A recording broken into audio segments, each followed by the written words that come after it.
Well, welcome everyone. This is the fourth of our series on trusting the sea. And we're using that as an analogy for allowing ourselves to kind of think about changes that we're experiencing in our world or in our life, and maybe doing some work with our own breath and our own awareness to help us with that. Um, yeah, so I'm just going to put up the slides for a minute and get us started. It helps to hit the share button first, David. I was telling Karen, I think I set my new all-time record of time on Zoom today. So um, you'd think I would know this by now. Here we go. Cool. Um, all right. So um, just for, and if you haven't been to any of these, you'll be just fine. Don't worry about it. But we've used this sort of analogy of being in a boat on a river. And so in the beginning, the what isness of change was an invitation to can we actually surrender and trust the river itself, even though we're not quite sure where it's going and it's not what, the land we used to be standing on, but can we be in that? And then what if was more about the current, because if you've ever done any boating on rivers, like in a kayak or a canoe or an inner tube, a lot of what you're doing is reading the currents and the what if, well, I had this plan of going over there, but the river's going over here. So I could just let be and trust that the current um, knows where it's going in a way and allow us to imagine new possibilities. And then last month we talked about what matters. And this was this idea that along the way we're going to encounter things in the change process that illuminate things about ourselves or about our stories about life or about somebody else. And trying to figure out in those moments when we're sensing or seeing things as we're in the midst of change, whether we've chosen the change or not, can we let come the things we actually need to see about what's happening? So this last one in the narrative coaching terms is around what actually works. What have we discovered that we actually would like to take forward or do something about? And originally I'd been thinking about, our intention around putting something into that space, our claiming what was working, what we wanted to be doing. And then I realized the piece that we were missing in this, and the secret of the power of all water is it always ends up in the sea, one way or another. And this whole notion of the challenge we face, particularly with so many changes right now, of feeling this varying degrees of need to be heroic and do this by ourselves. And that part, if we just were actually to allow ourselves to be more in the flow of life, we would actually learn to discover how much do we trust the sea to receive us as we flow through change. And so we're going to kind of focus on that tonight or today or this morning, whatever it is for you, to be able to look at your, ironically, receptivity to receptivity. How willing are you to trust the sea? And we're going to give you a practice with that I think will be really wonderful and powerful for you. Um, this is our ever-present guide on the beach, just reminding us that whatever is appearing for you in the practices for tonight is your curriculum for the day. And that part of us is an invitation to keep returning to the center of what feels true and real and present to us, so that we can be more ready for whatever is going to be revealed. And I was on a call just before this with a colleague of mine who's been a long time therapist and coach, and she's going to do a master class with me in the spring on what have we actually learned about change after combined 60 years of practice. And a lot of it has to do with the realm, the notion of mystery, and its role in change. But for now, I want to just invite you into a tiny practice to get us warmed up for the longer practice. And I think I shared this with you before, but I wanted to sort of invite you to experience this in a way that would work for you as well. So the way I'd like you to do this is just sort of pivot to either side or behind you, even in the room you're sitting right now. And if you have a plant, which I see like Sherry has one right behind her, or at least on her screensaver thing. There you go. Oh, you go have the Carol Merrill thing going. I like this. Um, if you don't have a plant, maybe one have out the window, or maybe there's something else that's alive, or a picture of life, or just something in your um, vicinity, if possible, that feels like it connotes life. Um, and so what I'm going to invite you to do is you can keep your eyes in a sort of a soft gaze for this, because I would really like you to be able to see the object or the being, or it could be a pet, it could be anything. So keep your eyes in sort of like a sort of a soft focus. So not don't stare at the object, but also don't close your eyes. Just allow your eyelids to just relax a bit and sort of be met by whatever it is you're choosing to look at.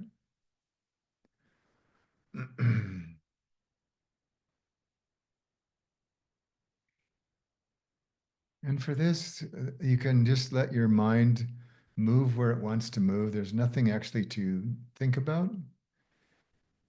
All I'm asking you at the moment is just to notice your breath. So first, just become aware of your own breath and feel the air as it's moving in and out of you as you breathe.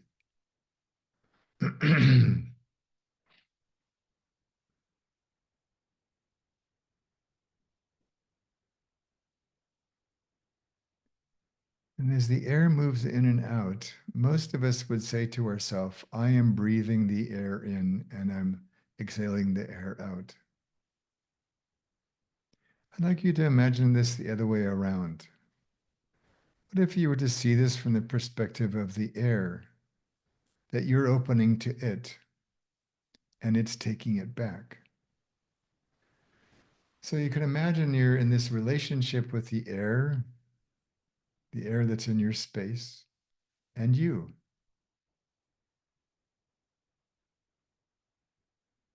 Sort of notice the cycle from inside and outside as the air around you moves in and through you.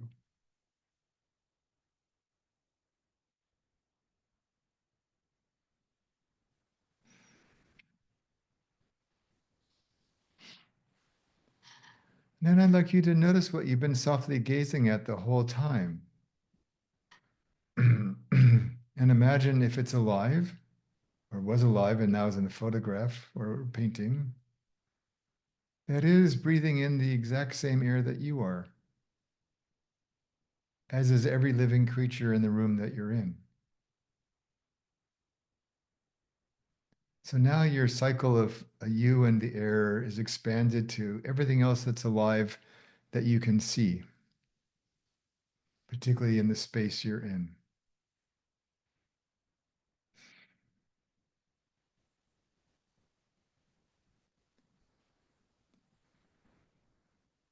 And you're each taking in air, transforming the air to serve your respective purposes, and giving it back.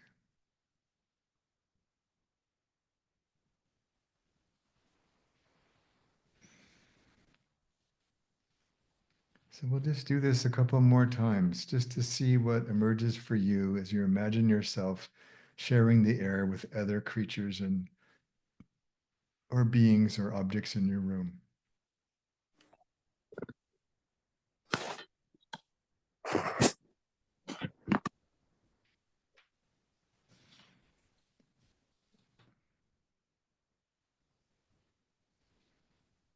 And when you're ready, I'd like you to open your eyes wider and come back, thank whatever else you were breathing with, and then come back to this conversation.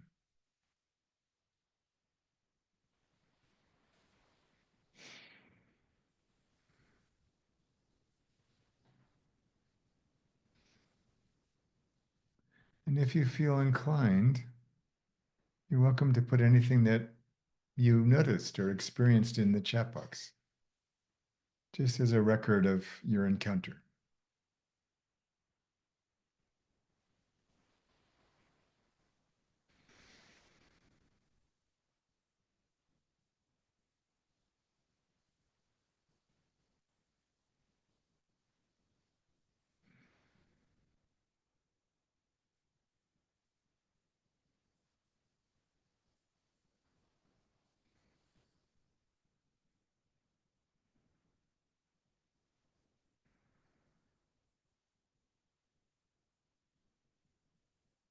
Mm,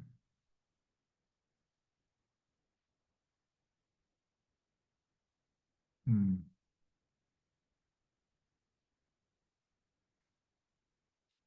mm,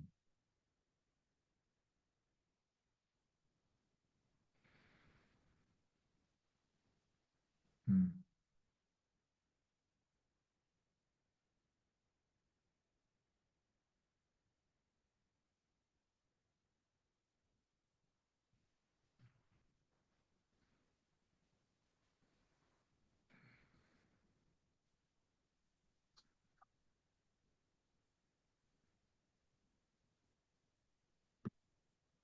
Quiet connection, the exchange. mm. Mm. Yeah.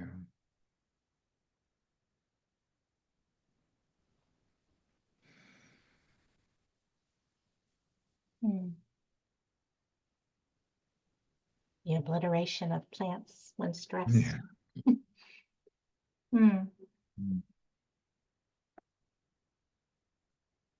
mm, mm,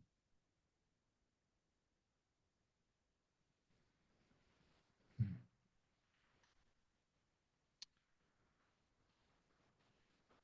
All right. You're welcome to keep writing if that's what you're doing. Otherwise, I'd like to move on and oh, there's more from Larry. Yeah.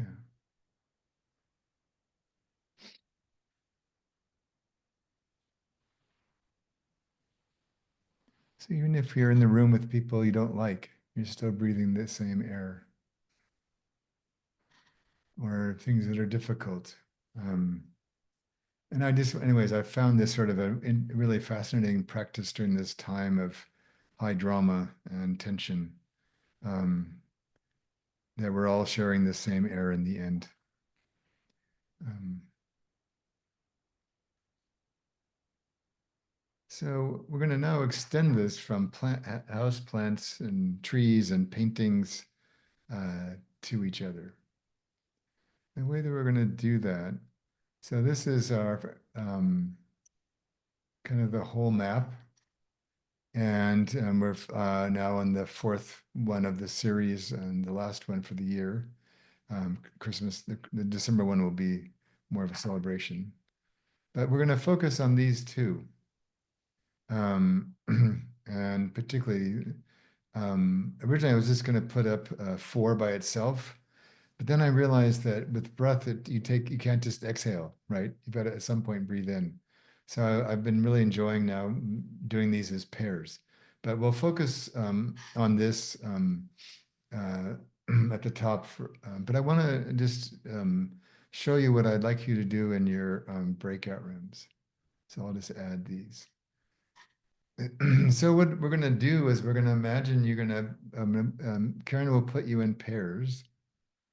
And I'd like you just to take turns. So you go one direction for half the time, and then the other direction half the time, and then a few minutes at the end if you want to compare notes. But when it's your turn to speak, I'd like you just to share something that you would like to, that feels important for you to talk about in whatever way that means something to you. Um, if you had a loving, caring person across from you, which you will, what would you be willing to talk about that might be important to you right now? And just again, rather than have it all figured out in your head and just could you just be with what's wanting to emerge for you to share? Um, and then I would like you, if you're the other person, you're the receiver. So I'd like you, if you would like, just to make this gesture as if you're the sea. Just say, I see you, I hear you. And I would like you as you're speaking to, like you did with the plant, but now even more, to imagine that you two, even though you're across the screen, are sharing the same air and you're um, noticing if you're the speaker, to what degree am I allowing myself to be received, to be seen, to be heard? And you can even like use your breath in this. You like breathe in as you finish talking, and you kind of breathe in to get ready to hear what the other person might say. Like I see the a lightness in you as you say that, or I see a heaviness, or just very simple reflections. No need for lots of commentary. Just simple reflections. Breathe that in if you're the speaker, and be received by that. And then as you breathe out, just notice now that you've seen that and been received, what do you see now that maybe you didn't see before? So the receiving and the giving are now in the same cycle, and your breath is following. So you share something, you breathe in, so you can receive in fullness what comes to you. They can share something very simple back to you by speaking very plainly and simply, and then you kind of breathe out and say, "Wow, what can I see now that I'm not holding my breath, but I'm actually being in breath with somebody else?" Um, and so it's just a way for each of you to sort of experience imagining yourself as a river flowing to the sea. There's maybe a realization, a truth, a clarity, sense of peace or resolution, something you're seeking by what you're seeing. And rather than I've got to figure this all out by talking, what if you could actually receive what you needed from the conversation and allow that to kind of feed into what you're trying to share? But the clarity comes actually now from your environment, not from within yourself. All you're doing is, no, but what you're doing is seeing now more than you could see before because you've now been received. So we'll give you, we've got plenty of time for this. So we'll give you maybe a total of, let's see, what should we give you? How about a total of 40 minutes? So you'll have 20 minutes. Um, it takes a while to kind of get settled in, and so just make sure that you manage your time so both people have turns. Um, and then, yeah. And Laurel, I see you have a question. What can Yeah, we do for you? I got confused during your explanation. Okay, So, that's not good. The whole point of an explanation is to be clear. yes. Apparently I failed. So how can I help? So if I'm the first person speaking, where Yes, am I on your chart? Am I in I receive or I see now? you're in IC now. Okay. And then the other person is receives. Yes. And then I go back to I see now again. Yeah, so and so you're breathing in so you can receive this and breathing in what they're telling you. Then you're breathing back out and saying, what is that revealing to me or opening for me or whatever that allows me to see something now I didn't the first time I shared. Okay. So don't tell a 20 minutes, a 19-minute story, right? Just Right. start talking and be received and see how the story emerges through the course of your talking. And and if there's a word besides see that works for you, like I feel or I notice, or find a word that feels natural for you, but you're sort of in this now breathing cycle with giving and receiving. And you can choose to focus wherever you would like, but my invitation is to focus on how does being received shift what you're noticing in yourself and what you're noticing about what you're saying. Is Got that it. clear now? Yep. I Thank you. love your questions, Laura. They're always so basic, but then it's like, of course, why didn't I think of that? That's great. Thank you. Are there any other Oh, questions? yeah. Okay. Okay. Everybody's in groups of twos and we'll open the rooms. And if you have an Enjoy. issue, just come on back to the main room, okay?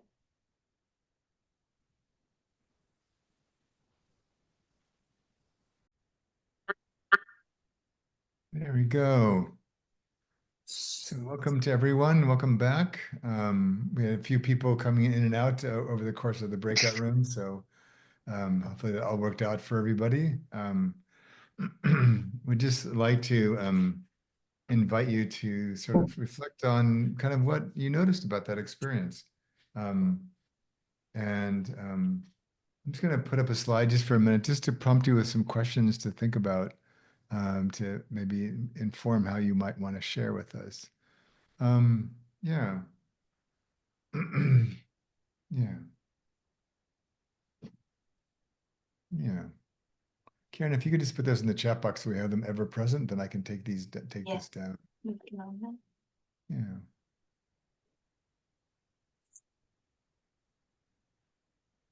All right.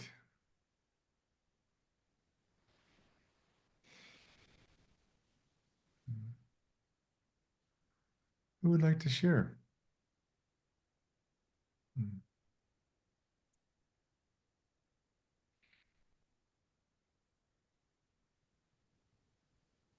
Hmm. Hmm. Sure. Yeah. It was let me pull those questions up.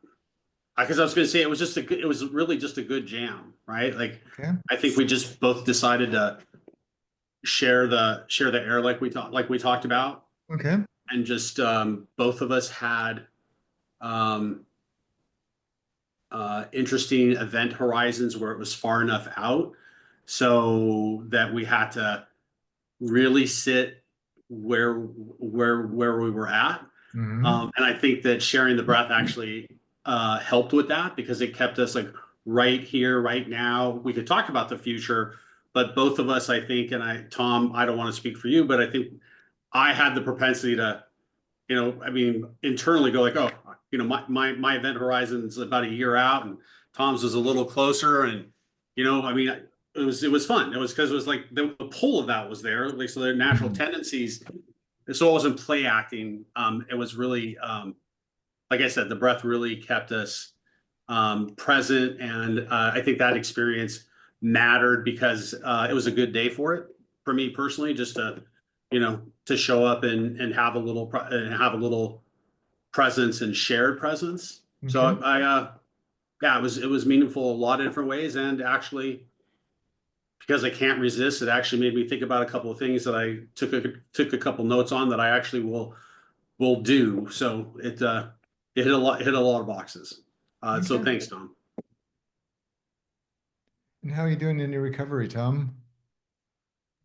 Overall, very well. I got to go for a short 15-minute swim today, followed by a steam room and then dry sauna.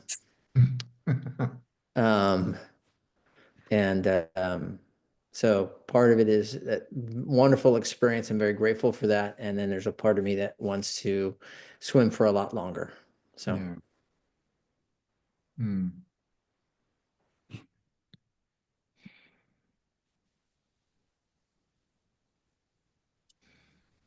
Hmm.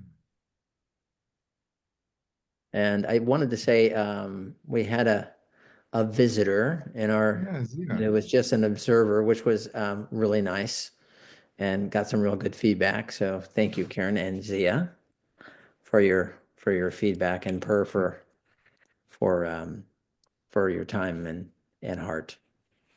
Hmm.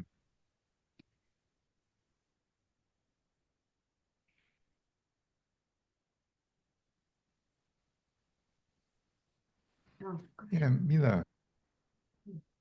Um, in the course of our conversation, we circled around a couple of times and kept coming back to um, an, a, an expanded awareness of the environment. And Hmm. it came up in a couple of different metaphors. Um, we had started by talking about the river and in various aspects being like tossed about in the river and not having any sense of control or orientation, and then sort of beginning to get an orientation within the river of which way is the surface, which way is the base, which way is the current moving, and then gradually coming to have an awareness of having some ability to steer or having some rudder control and being able Hmm. to push against the current so that you can you know not fight it, but work with it in a way that gives you a little bit of say in the matter. And then expanding out of that to be like, well, the river is an orientation on the map of the full atmosphere. And so, kind of even taking another meta step and being like, which way is the river even running, and how is that running through the environment in total? And Yeah. does that give us some ability to feel the broader climate that we're working within? And it came up in a couple of different metaphors, but we did keep coming back around to expanding that idea repeatedly. Mm. Mm. And how was that helpful to you all? Um, we were talking about Maslow's hierarchy of needs and how sometimes you can only see the part of it that is on your survival Mm. level, and that as you start to feel more secure in an Mm. environment or in a set of circumstances, that it enables you to process more information and you can become more aware of the environment. And that at parts when we were talking about kind of getting knocked around by it and not having our sense of being able to leave our own impression on things or have our own say at our own or voice in an environment, that our perceptions were very small, and that our the breath was shallow as well, and that as the breath calmed down and as we started to get our bearings and as we started to be able to exert some influence within our environment, then our perception started to open up. Mm. Yeah. One of the experiences of mine that sort of led to this whole river theme, and this sort of trend over this last year of focusing more on our environment as a teacher is I can't remember, I don't even remember what the inciting incident was, but there was something that was happening I didn't want and didn't like and wish were totally different. And then I thought, to your point, like it wasn't really the bad thing, but I had no control over any of that except for myself. So then, and rather than saying, well, I've got to do this or I've got to do that, I just said, what skills could I learn in the middle of this that might come in handy some other time? And it's been this great, I've been practicing it all year long. Whenever I get grumpy about something or something didn't turn out the way I didn't want, what am I being asked to learn?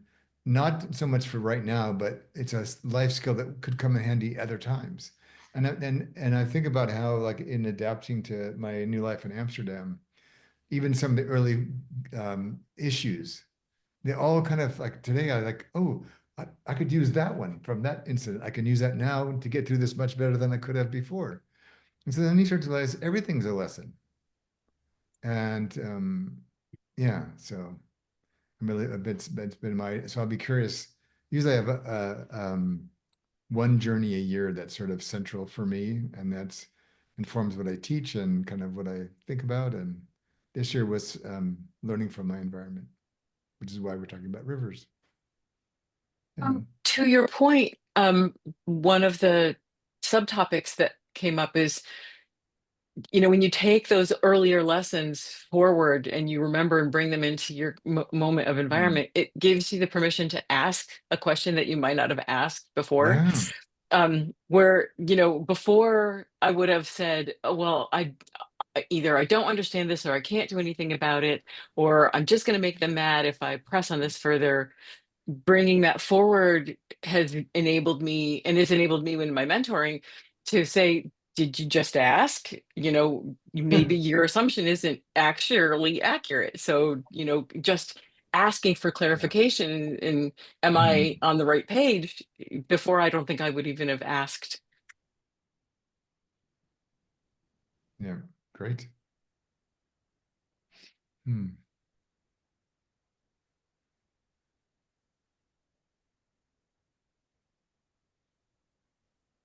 Hmm. Hmm. Hmm. Hmm. Yeah, Sherry. Thanks, David. I could relate to that conversation you just had. Hmm. So what did I experience that matters to me? First of all, I wasn't expecting 40 minutes, and I just really experienced a deep trust as a facilitator, David, and I'm just newer to your work, but I've read your Yeah. research. and seeing you on WBEX and things like that. But I experienced this deep trust you have as a facilitator, which allows me to go into a room with that sense that you're not trying to be performative, that you're hoping that we have something experiential, which is I know what you want, and that's what happened. So thank you for that. And I was in a room with two other amazing women, and what I experienced there was a very deep connection, and we brought in that breath work you did, like from the standpoint of, are we breathing? And remember that we're going to be breathing with that, those people we're really trying to impact with our projects. And so thank you for that. And I just experienced this deep respect and encouragement from the projects. I only got to hear about two, but that the journey each person's on is so profound to me, and it takes a tremendous courage. And I always feel like, for me, that last question, how can I let more flow through me based on what I'm working on, is again that vulnerability, and that clarity to others through my vulnerability, and getting to practice that in the room in a really, really safe space is just I'm really grateful for that, because y'all are doing such amazing things in the world, I have no doubt, without each of you. So thank you, David. Oh, you're most welcome. It's one of the experiments I started encountering on a few visits with my family of origin this year, which tends to be, they are quite different than I am. And they vote differently, and they do all kinds of things differently. And I just noted when I was in one encounter in particular, I was reflecting on and when people feel like they're in conflict or they don't feel safe, many people hold their breath. Some choose to hyperventilate, but it's more common to hold their breath, for me anyways, and what I observe. And then when you hold your breath, not only are you depriving yourself of air, but the air in the room gets stagnant, which is when it amplifies the tension. You must see this all the time, Eleven. All the air gets sucked out of it in a moment, and people, say the wrong thing, or bad things happen. And so I did this experiment on one of the visits that I knew was going to be challenging for me. I just was constantly breathing really actively the whole time, just bringing, and then I did it in a way that was not obvious to them. And there was like, oh, there goes David again. But, but just trying to help the air move through the room so that we weren't all going, paralyzed because we were so afraid of offending somebody or saying, and I just, again, go back to the value of this work for me is just helping ourselves find more freedom in the moment to do what we feel is the best thing to be doing. And a lot of that involves just breathing. Yeah. Yeah.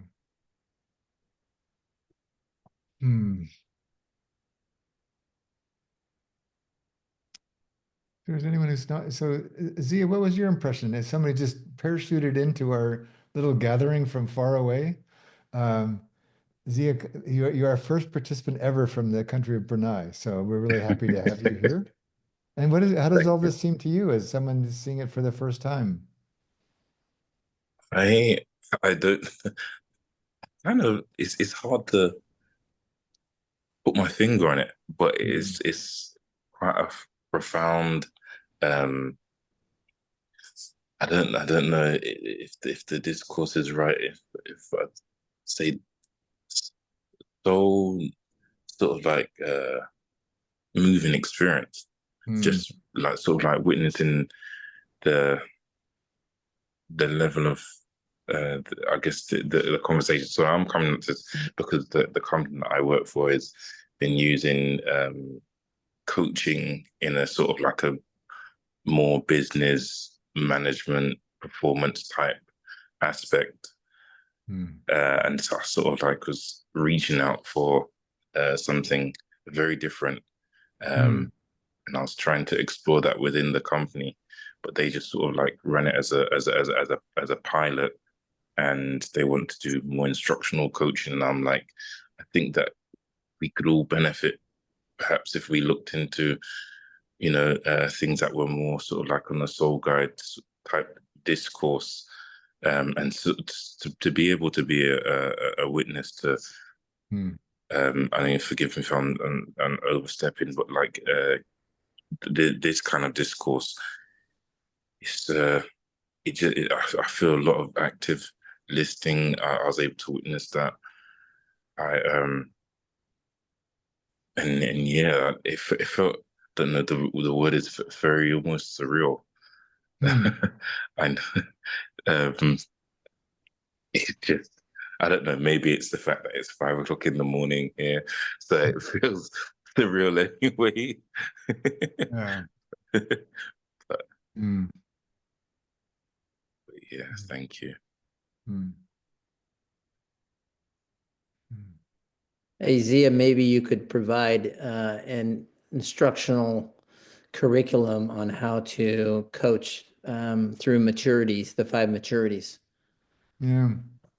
Just put a sort of a spin on it. Yes, this is instructional. This is how good coaching happens. Yeah. Mm. Or do a pilot program where half the team does traditional and half does the 5 maturities, and Mm. let it run. Mm. And compare notes. Mm. Love to be able to engage in. I've never, I don't know so much about that. So I'd love to be able to learn about that as well. Just make it up. Oh, I didn't hear that, Tom. That's Must what be we the pain do. meds kicking in. Yeah, it's all good. on the breathing, I think so. It was quite powerful when you were talking about breathing and just noticing what it means to witness your own breath and how that changes. I thought that was quite important when noticing the different situations that you're in, or sometimes I think I find myself in. Like I think maybe even if I sort of like was show my maybe self-awareness now, I say this surreal experience almost got me to sort of like pause my breathing, pause, and because I'm just sort of like taken aback. So that was what I'd sort of like feel I'm witnessing, or in terms of my breath pattern right now. Yeah. Good. Mm. So thank you. You're welcome. Mm. And we never got a chance to clarify, are we pronouncing your name correctly? Yes, Leah, that's Okay. correct. Thank you so much. Got lucky.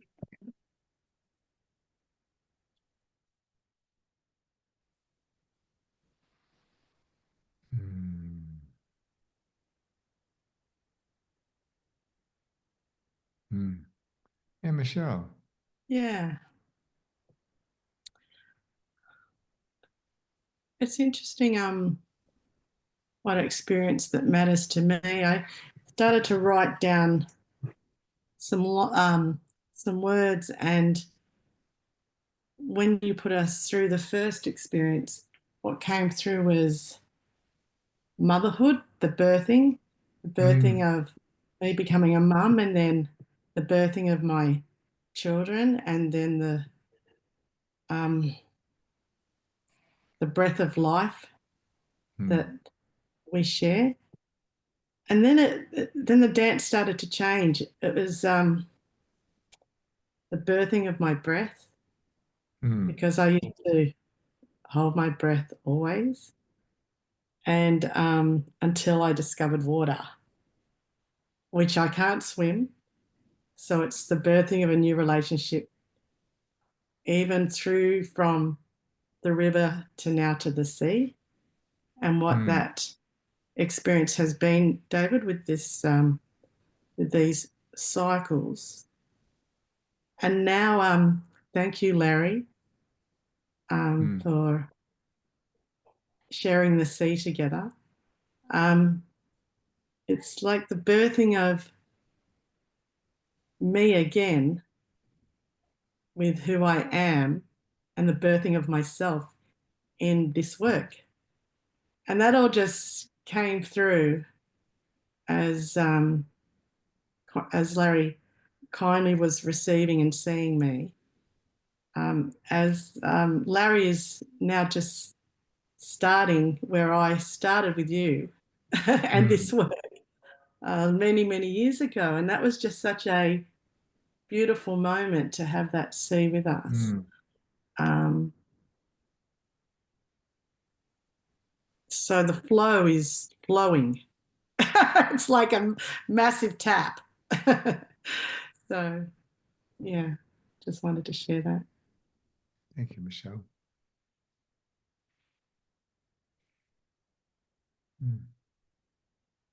And that last question David posted that you had is, how can you allow yourself to be more fully seen? And I think it's also in the room now, if anybody has any thoughts on that.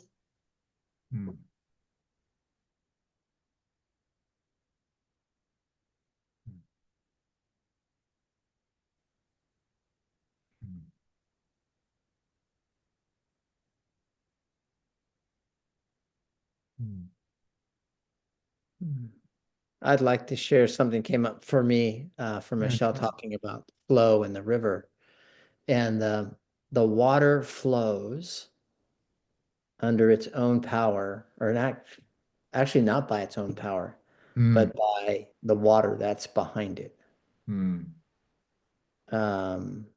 it has an energy that just is, that is present.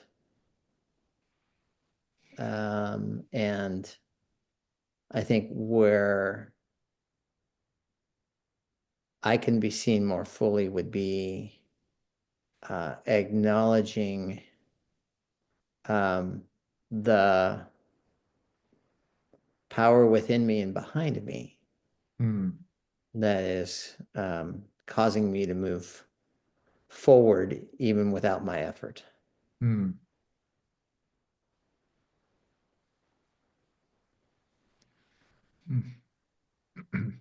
What comes to mind for me, Tom, I don't know if you've done this, but you're a big hiker as well, but I've had a couple of occasions in my life where I've followed rivers upstream to their source and then followed them back down again. And I just find it so amazing because one minute you're seeing these little tiny little creaky things that are barely even flowing, and then you come around the corner, there's a river. Like, where did all the extra water come from? Like, it's just quite something. And it seems to have a nice parallel in our lives, I suppose. But it always makes for just a really huge mystery because what you saw up there was not equal to what it now is. So, yeah. Yes,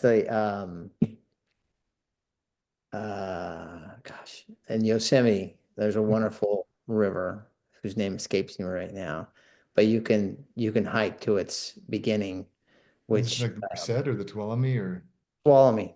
Yes, the Tuolumne? Tuolumne, which is absolutely just magnificent.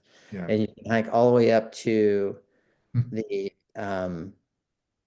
not quite a glacier ice pack, because there's some category about what constitutes a glacier and what doesn't. And like this ice pack just missed the glacier mark. But Yeah. but you can hike right up to the headlands of it, and it's the whole from the valley floor, and then the hike up and then to the base of that glacier-like substance. It's all majestic. It's all beautiful. Yeah, just peaceful.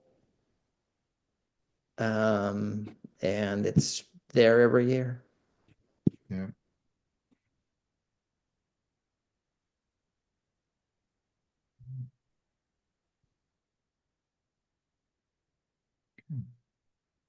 All right. Well, we're going to meet again in December for our final BCE of the year, and it was sort of it'll be away from the breath cycle and just sort of a way to celebrate the journeys we've been on this year and sort of Karen and I are making some plans for next year, and so we will ask you some questions about that as well, kind of check in with you. But I just want to thank you for finishing out this cycle and the journey that we've been on, and I wish you all well for the rest of the month, and we'll see you again in December. Thank you, Karen. Thank you. Goodbye, everybody. There's Bye. been a lot of peace in the room today. Yeah. Lovely to see you, Karen.